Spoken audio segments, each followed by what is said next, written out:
Hello! Magandang gabi po sa inyong lahat. Ako po si Pastor Nona ay tuwang-tuwa sa aking isi-share sa inyo.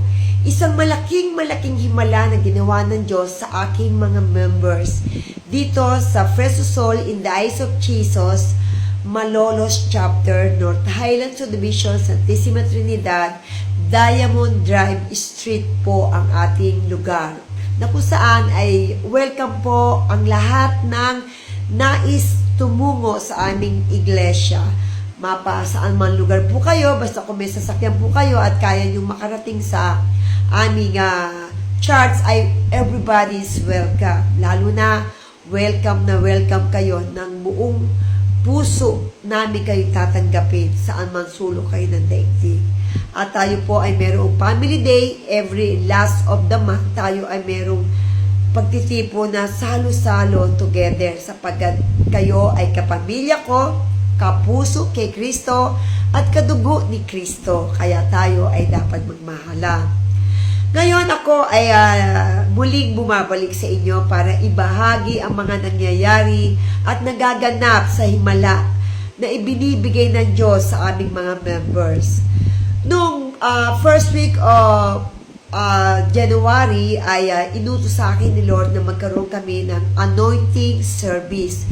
Ito ay tinawag na anointing service at pinasabi sa akin na ang lahat ng members o hindi namin members ay welcome na magbigay ng letter na mga kahilingan o mga prayer request nila sa ating Panginoong Yesus, anumang bagay to, pero kailangan ay specific ang kanilang mga pagsulat, detalyado, buwang baywang. Sabi nga ng Diyos, kung kayo ay hihilingin, ay specific at kailangan ito ay detalyado upang talagang yun ang maganap sa inyong mga buhay. At eto nga, ako ay tuwa dahil ito ay marami ng member na nagpatotoo. At ngayon nga ay may nagpadala sa akin sa messenger at sinabi niya, Pastora Winona, ang lahat ng nakasulat doon na letter na inanoint mo nung sa pulpito ay dininig ng ating Panginoong Yesus. At ang sabi nga niya ay bagamat siya ay nasa malayo, siya ay taga Cavite at talaga namang dumadalo siya sa amin kapag siya nagbabakasyon sa Malolos, Bulacan, sa North Highland. Ito ay ang anak ni Sister Ate Dolores Ganda na taga North Highland Subdivision. Ang sabi niya sa messenger sa akin ay Pastora Winona, ito dahil sabi niya sa sulat na ibinigay letter na ibinigay niya sa akin, sabi niya sa akin ay sabi niya ayan yung sinabi niya, babasahin ko na lang. Pinagpray ko po kasi na sana ngayong taon na to na dalawa na tubos na ng asawa ko lahat ng mga unit namin. At mangyari naman po ngayon naman po sa awa ng Diyos, malaman na rin na po kung ano talaga ang sakit ko at natubos na ang lahat ng unit, sabi niya. And glory to God, palagpakan natin ang Panginoong Hesus. Isa sa isinulat niya na matugon na yung mga unit nila ay matubos at ngayon nga ay natubos na nila. At siya ay nag-alala rin sa kanyang sakit dahil akala niya ay cancer, and glory to God, hindi naman. At ito ay mild sakit lang at siya ay pinaiinom na ng tamang gamot. At talaga naman, sabi nga, prayer is the key of everything. Sinabi niya sa Jeremiah 33 verse 3, ang sabi, call unto me and answer thee. Sabi niya, call unto me and I will answer you and I show you the great and mighty things which you do not know. Sabi ng Diyos sa Jeremiah 33 verse 3, lahat ng tumatawag sa akin ay tutugunin ko or sasagutin ko ang kanilang mga kahilingan at sasagutin, tutugunin. It doesn't mean mahal na mahal ka ng Diyos. At sinabi niya, ipakikita ko sa aking mga anak ang mga kamangha-manghang himala. Mga bagay na hindi pa niya nararanasan ay kanyang mararanasan. Mga bagay na hindi niya matarong o makaya. Ngunit mangyayari ang mga kabalalaghan na talagang mararanasan niya kung paano ganito ang nangyari kay Sister Janet, na naghimala ang Panginoong Yesus na pinag-pray niya sa sulat na itong taong na to, ang mga unit o ano man yung unit na yun, kung apartment man yun o ari-arian man yun, ay matubos niya this year, at natubos nga. At ipinag-pray din niya na wala sana siyang cancer, at tinugon ni Lord, hindi cancer ang kanyang sakit, at ito ay magagamot at madali ang magagamot, at umiinom na siya ngayon ng tamang gamot na ibinigay ng Diyos dahil marami siyang doktor na pinapunta-puntahan at hindi malaman ang kanyang sakit. Pero ngayon ay na-specific na at ito'y mild lang at hindi ito cancerous. Palakpakan natin ang himala ng ating Panginoong Yesus. Ako'y naiiyak. Bakit? Ginamit ako ni Lord para mag-intercede ng mga letter nila. Ginamit ako ni Lord para ilangisan ito at itaas sa pulpito ng iglesia ng PSEJ Malolos, Chapter North Highland. God is really amazing God. He is the only one na makagagawa ng mga himala ng mga ganung bagay. At let's say, meron pang isa ng message sa akin. At ito, sinulat din niya sa letter. Mga brother and sister, si Marites, sulat, sinabi niya na si Marites, ayan, sinabi niya, ayan, ang sinabi ni Sister Marites, si Luis po ay nasa Taiwan na. Isa po ito sa hiniling ko sa sulat, Pastora, na inanoint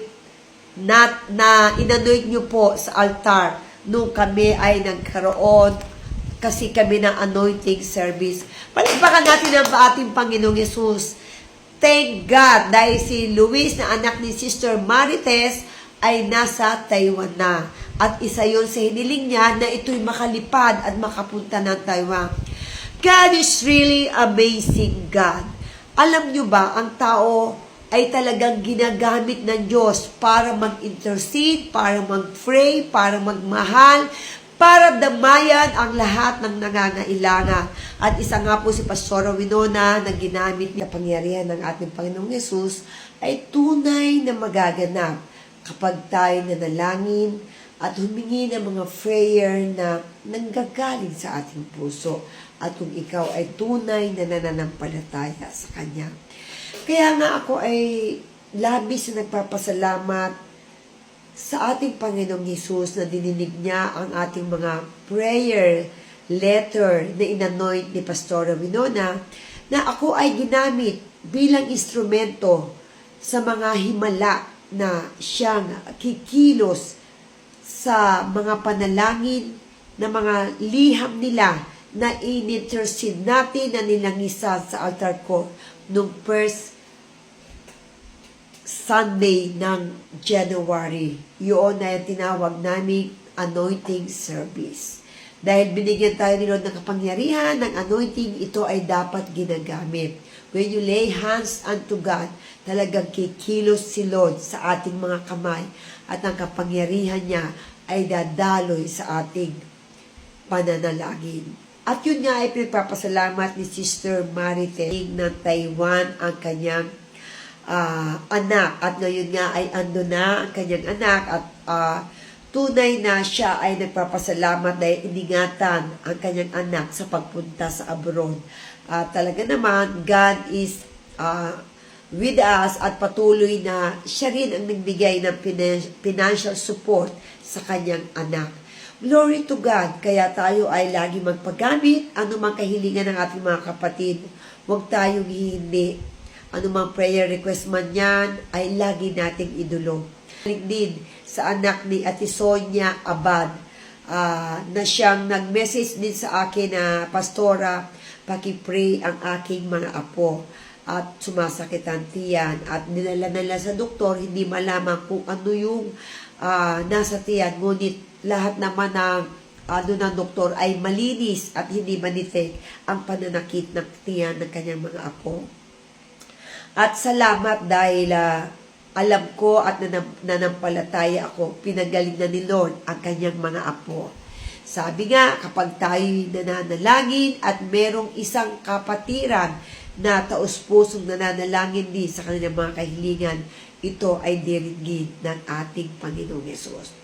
Kaya narito lang po si Pastor Winona, handang tumulong, handang manalangin, at handang magmamahal habang buhay sa mga taong pinili ng Diyos. Ikaw at ako ay pinili, kaya tayo ay magmahalan.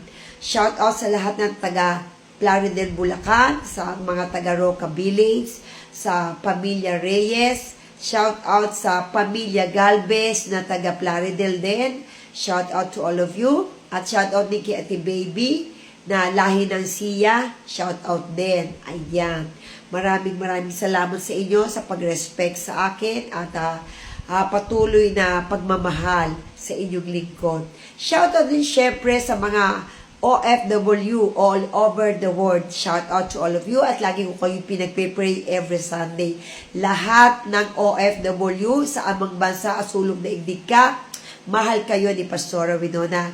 At salamat sa inyong panunood sa Winona Abadillo live sa FB page at sa YouTube channel na pagla-live sa every Sunday service ang Winona Activities. Ang lahat ng activities na aking nasa YouTube channel ay ito ay mga gawain ni Lord. Mga prayer, mga preaching, at minsan naman ay merong good vibes. Dahil tayo ay vlogger, as a pastora, as a messenger ni Lord, as a preacher, tayo ay isang mangangaral at tayo rin ay isang vlogger.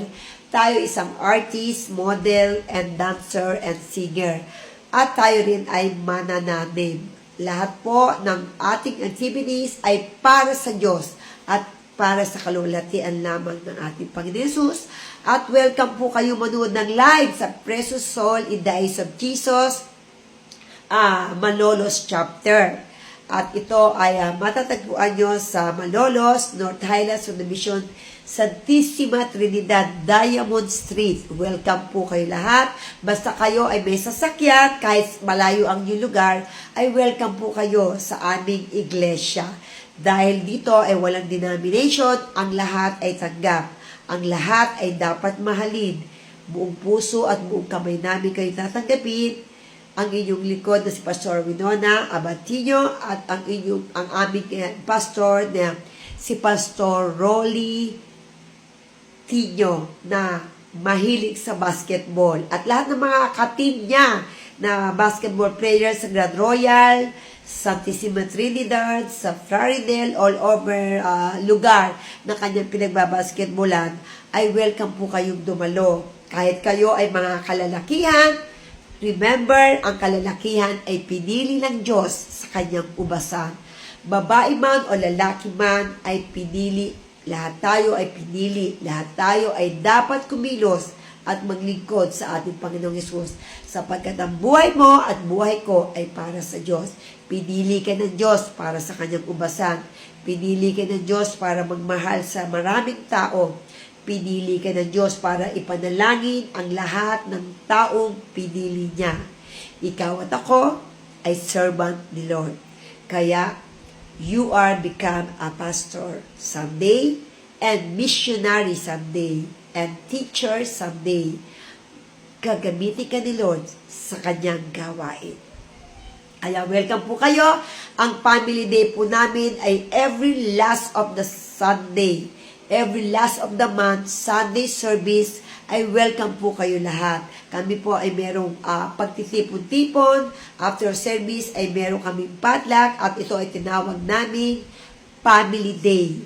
Dahil ang lahat ng dumadalo doon, every last of the month, Sunday, ay nagdadala ng kaunting pagsasalu-saluhan. Meron nagdadala ng kanin, may nagdadala ng ulam, may nagdadala ng mga dessert, at may nagdadala ng juice. At pag yun ay pinagsama-sama, napakasaya para tayo laging Pasko at laging New Year. Dahil ang maliit na bagay, pag pinagsama-sama at pinagsalu-saluhan, doon yung mararamdaman tayo iisang pamilya na sa isang hapagkainan, tayo ay nagsasalo-salo. Kung paano ang 12 apostol ay nagkasama ang ating Panginoong Hesus na nagsalo-salo sa hapunan, tayo ay magsalo-salo sa tanghalian, every Sunday service, every last of the month. Everybody's welcome, everybody's love.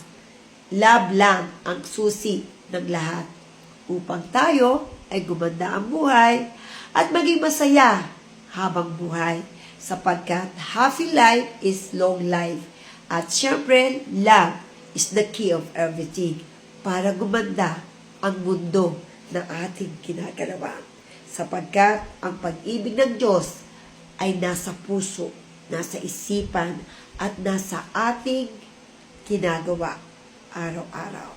We love you all. Shout out sa lahat ng mga taga-OFW. We love you all.